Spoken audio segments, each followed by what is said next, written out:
Greetings, ladies and gentlemen, and welcome to this latest narration of the web series The Nature of Predators Book 2. If you are new to the series, there is a playlist listed down below in the description, and as always, I hope that you enjoy. Chapter 41. Memory transcription subject, Tassie by some alien liaison. Date, Standardized Human Time, July 27th, 2160. The Civkid fleet accompanying me on my journey back to Ivrana didn't prove talkative. I became lonely enough that Loxell's check-ins were the highlight of my day, with his flamboyance and wild theories. He was more entertaining than remotely calling in to the Sapien Coalition meetings as they tracked the progress of the war. News on Tanzas's presumed locals gave way to wild potential theories. I thought someone should suggest the Grand Herd that they might be fighting their own people, Civkids who had outlasted the Federation. Regardless, the humans were placing walls of disruptors to slow the attack fleet down, and considered the Colchians, Varsal, and Crocottle to be the likely targets. Each day, the new census data seemed to align with that notion, making it evident that this attack was pointed at the Federation. The perceived position to Fed dogma made the matter of the Osa's annihilation even stranger, since it occurred well after the conspiracy ventured past Civkit and Polton borders. Perhaps the Tanzas dwellers clung to the idea that predators were evil, while faulting the Federation for the homeworld's devastation and the relocation of their species at the same time. The ideas weren't mutually exclusive. This could also answer the question of who had backed the ghost exterminators, with every possible lead drying up. Zulk and Tassia had been growing restless, so I floated that theory in the hopes it would settle their feathers. The nomads were getting their tails kicked in back on Ivrana as the other bison powers caught up technologically. The gifted Arxel ships had changed the tide. Lastman has stayed neutral, though. I'm sure that Naltor still wants us to get called on for assistance to wrangle something out of the nomads. We're prepping Nulman for the Civkit refugees, since they'll need somewhere to start a settlement. I fiddled with the notes application on my holopad, as Loxell called for his daily check-in. Somewhere amongst his accusations, and scraping tally marks on the wall behind him, of the days since the Grand Herd was tyrannized, I could try and acquire useful information. There was a shortage of data on what they needed to survive and maintain their culture, as well as how they structured their cities. Once the wandering herbivores noticed how pleasant their accommodations were, I was hopeful that we could become friends. This was technically one more party that had opened diplomatic relations with bison kind. We just need to finesse them into something more dignified. Trying to form some personal connection with their ambassador would be a good start. Good morning, I greeted the Civkid. Loxell's eyes turned manic. There are no good mornings, not anymore. Perchance the audacious simians would have feed Tanzas, but now they truly rest on their haunches. Our fate lies betwixt two predators, and I had to select our executioner. Alack, it is a sad day, a hopeless, a tremendous day. I don't think it's hopeless. Your people will be away from the front lines of the war in a brand new land. I know you like to wander, so perhaps you'll find the kindred spirit in the Tassia. They're nomadic as well, with seasonal settlements. Would Civkits be interested in something similar? We could seek the nomads' input. We vacate our commorency, not on celestial whims, like befouled beasts of the earth, but to slake our palates on the resources of the land. Until we can have Tanzas, the planet whence Civkits derived our origin, we'll devour any pastures we descry. There must be no repose. Loxell, I believe you're smarter than me, I offered, diplomatic. Could you try to use simpler words for a primitive like myself? The Civkit's ears pinned back in irritation. You aren't that primigenial, and I like my words. Have you not muzzled us hapless prey creatures enough? I like your words too. I just don't understand them, because like you said, I lack erudition. I'm uncultured, right? You are impossible to converse with. Are any bisons literate? I guess not. This is a chance to bond over something he says he likes. Maybe you can teach me, Loxell. The Civkid ambassador's tail slowly lowered from where it was raised with rage. I'll think about it. I do have my plans. Peradventure you could learn something. Though tragedies might give you ideas about novel suffering. You're a playwright, that's awesome. I'd love to see them. I haven't let anyone read my plays. Why not? You have a fine control of language. I'm sure they'd hold up well to your contemporaries. My endings are predator-diseased, Tassie. Killing characters. They say it's a violent fantasy. All I do is make my fictional creatures rue the day they were born. If the audience feels melancholy, then I feel jubilation. Perhaps, I hesitated, not sure if this was the proper suggestion for the Civ Kit. Perhaps you'd find better audiences with us predators. Maxwell's eyes lit up, but full excitement shining from the inside. Of course, it's obvious. Flesh eaters love suffering. Maybe I could be entertainment cattle, making the humans growl and cackle at the demise of my characters.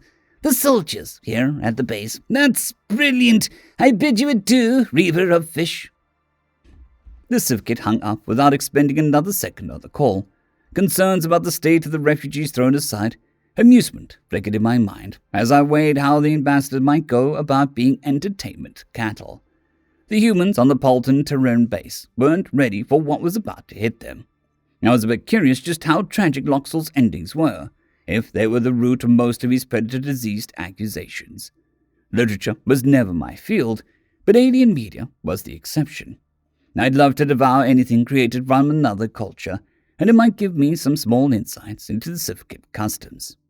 Engaging with material and providing thoughtful feedback might spark some personal connections with a dramatic herbivore. What is Loxell going to do if the people that attacked him were Civ Kits? Someone will have to raise that topic with the Grand Herd, especially since they want to purge the intruders and reclaim Tinzas. It's a shame the enemy won't communicate with us. The SC needs to get creative.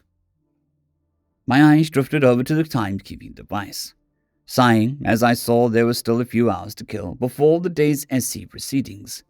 The Osa's day of rebirth ticked closer, with their gestational period underway. I wonder how the humans would go about finding homes for them. That was another item that we could volunteer for.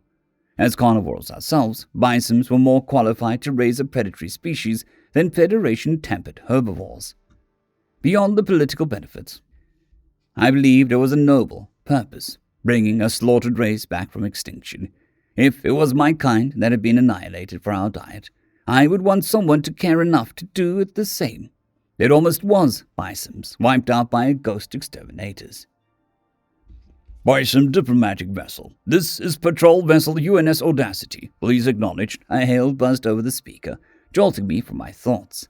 A dot flashed onto the sensor, following an intercept course. Finally, sane, receptive company to talk to. I could definitely afford to exchange a few pleasantries with humans. Let's hope that they're chatty and let a few cultural fun facts slip.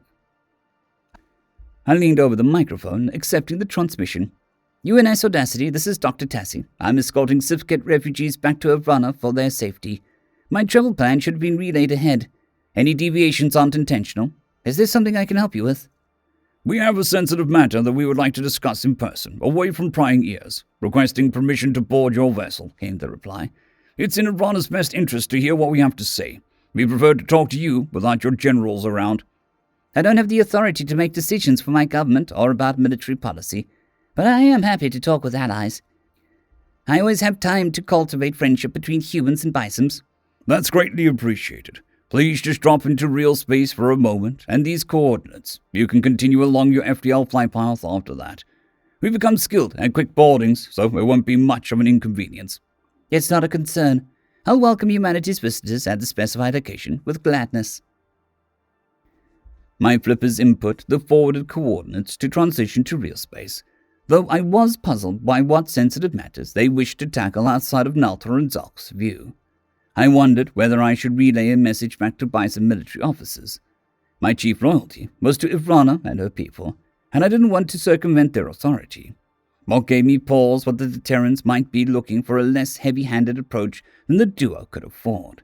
If Bisons were to attain any goodwill, I needed to demonstrate that I could act with discretion. I wasn't like the primates had shown ill intent towards my home. If they wanted to harm us, they'd have ample opportunity. This hushed conversation must be for a noble purpose. Slipping out of subspace was smooth and barely noticeable, with the autopilot figuring out the subtleties. Cruising around in the galaxy in a spaceship and picking up visitors from a friendly alien race had once been my dream. The fact that it was a reality still had made a part of me bubble with giddiness, even after all the horrific occurrences since first contact. If this form of travel was to become commonplace for bisons, we had to keep our spot in the sapient coalition.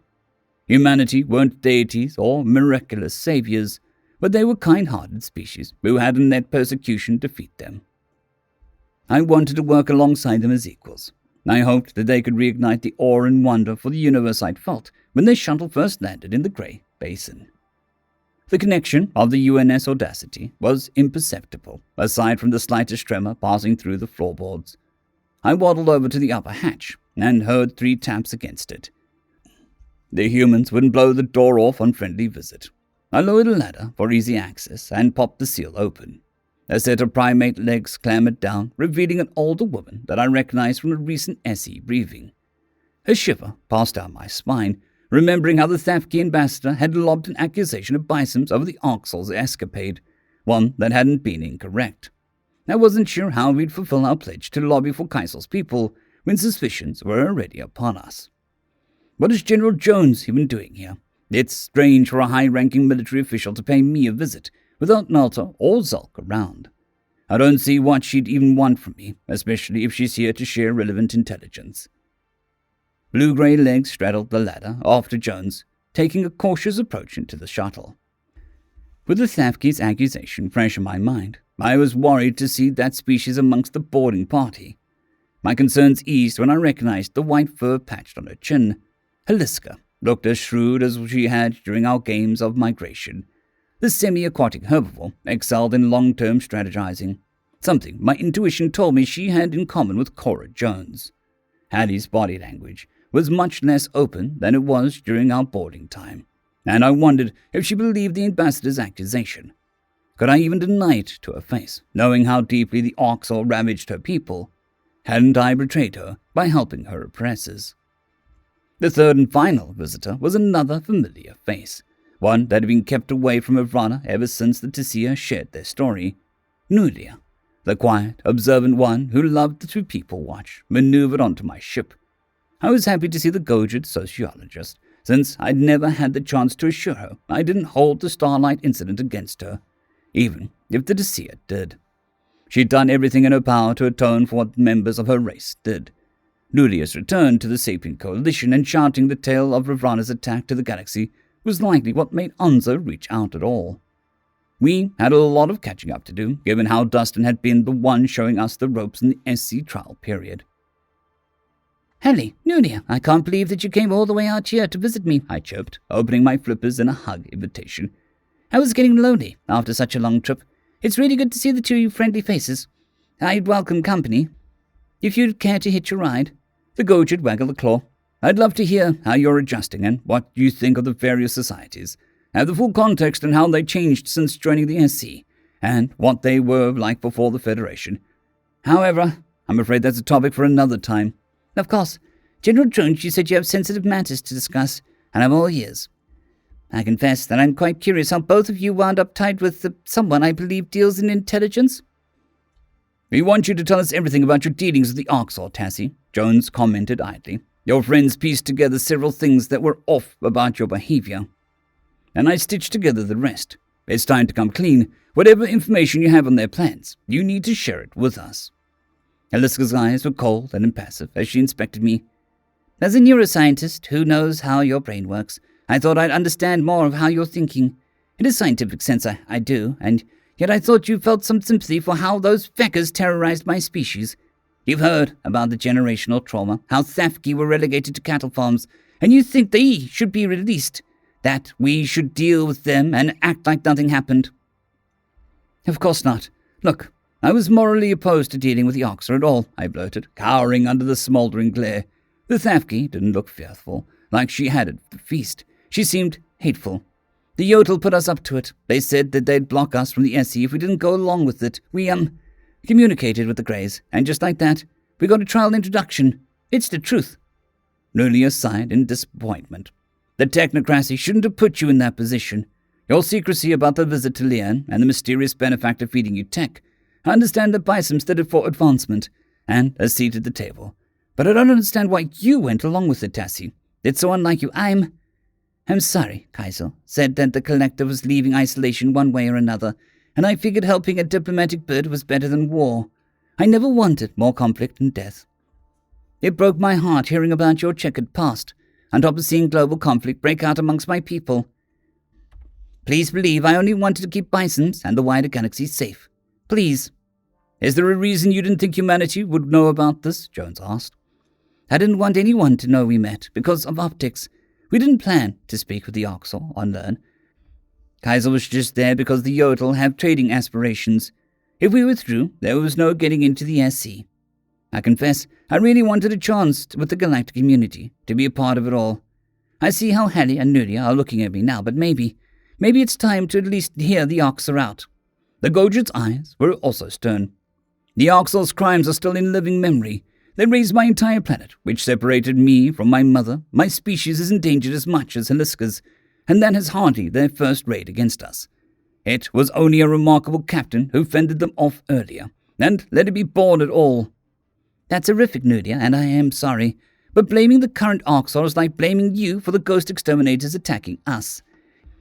If they're reformed and changed, are they wrong to feel they shouldn't have those atrocities held against them? Tassie, I don't know what you're talking about. Kaisel himself participated in the raid that ended the cradle and ate Gojits alive during it. He did that. That's the leader of the Oxor collective. So forgive me if I don't trust someone who ate my kind in the past. Kaisel, what? A shiver ran down my spine, along with an extra lump of guilt forming in my throat. I had no idea. I only knew that Dustin left out a lot of parts of the story, like the Federation starving the Oxel, their governments colluding, or Earth being saved by the Greys and helped in the war by their rebellion. How can I make decisions when you're not telling me all the facts? Heliska scowled. Dustin has worked closely with Nuria and I for a decade. He doesn't sympathize with the species that hurt us, because he cares about our feelings, and he cares about what they did to us. I guess humans rescued the Thap cattle just so they'll have to look at the Oxel wandering the galaxy, thanks to you. Not thanks to me. That's not fair, Hallie. The Greys wanted out on their own. But you told them about the Osas, knowing they'd come speeding in, complicating the situation where we're already in fecking danger. That's enough anger. Tassie is going to help us fix this. General Jones raised a finger for silence and turned pupils that made me feel like I was being dissected. The doctor was misled by her military allies, who just wanted those Oxel ships we definitely didn't notice. Isn't that right? It's not completely wrong, I replied meekly. You have no idea the mess you created. Tassie, you're aware of how angry Zolk is over the Starlight incident, which was 3 locations affecting 1 nation. The Oxel bombed entire planets and shackled races for centuries. There's billions of Zolks out there with extra reasons to hate the collective. It's complicated for humanity to navigate. It's a battle just to keep the Oxel alive and unoccupied. Our allies prefer they met other fates. I know the SE hates them. I thought they were monsters too. I guess I just felt like they hated us because of them, and that's not fair comparison. Humanity knows the feeling. We were likened to them, but we didn't condone their crimes or put them ahead of our allies. You did, whether you meant to or not. If you're sorry at all over how backstabbed your friends feel, then you should tell us this last bit. Forgiveness must be earned, and damage you've done needs fixing. What is Kaisel's plan with the Osas? Kaisel wanted to take back Apep, and to be involved in reinstalling the Osas there in person. I think he intends to go after whoever is responsible for their extinction. That's all I know. I'm sorry, I really am. You're right about everything. I wish I could go back and walk away from the Yodel and their schemes. The last thing I want is for us to be pitted against each other. I do care about Heliska and Nuria, like Dustin, but I failed to act like it. Jones offered an artificial smile. I'm glad that you've seen sense, Tassie. We still have a mess to clean up. From now on, you work for me. You're going to keep me apprised of exactly what Kaisel is up to, and send him whatever I ask. I don't want to be involved with the Oxor at all, let alone to be sent to manipulate them. That could make them into Bison's enemies. But then again, Jones wants to avoid a wider war. We can't have him barging into Essie's space, and I don't want deaths on my conscience. I'm not sure I can get him to do anything. If I can help, I'll try to undo the harm I've caused, I murmured. Jones's eyes gleamed. Excellent. You also report to me on whatever schemes your generals cook up, and any of the plans involving the SC.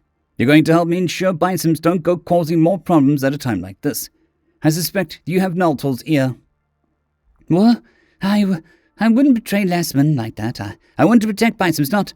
You're asking me to spy on high-ranking military officials of two nations and leak sensitive info to the very people they're talking about. It's treason. And it would undermine their plans.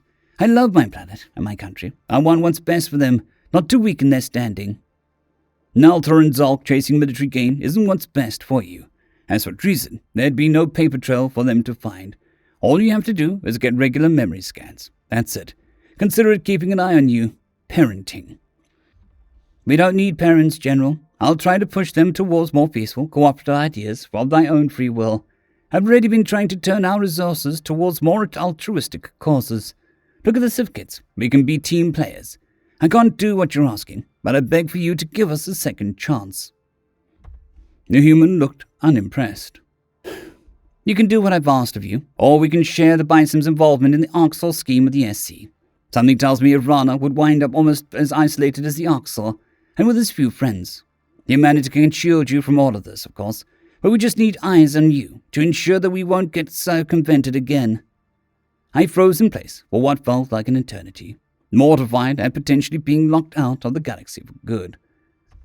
What was scheming with the Yurtle for, if we'd not only lost our spot in the SC, but had the entire organization turn on us? All I'd wanted was to be friends with these aliens, and if the Thapki ambassador had connected the dots, we needed the humans to throw their allies off the scent. Jones covering up our mess might be the last hope of joining the stars.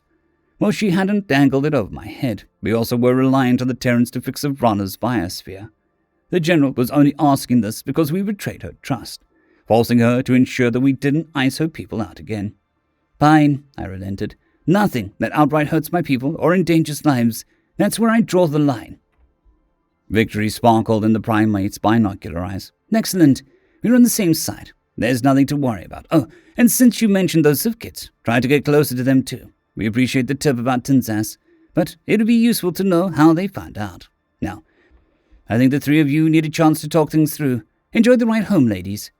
The Terran clambered back onto her shuttle, leaving me dumbfounded about what I'd agreed to. If this was the only way to right my inadvertent wrongs, I was resigned to going along with it. Bisoms needed humanity in our corner. I had to figure out just how I was going to gather intel on 3 separate entities, without any of them discovering my intent. However, what mattered right now was making amends with Heliska and Nudia.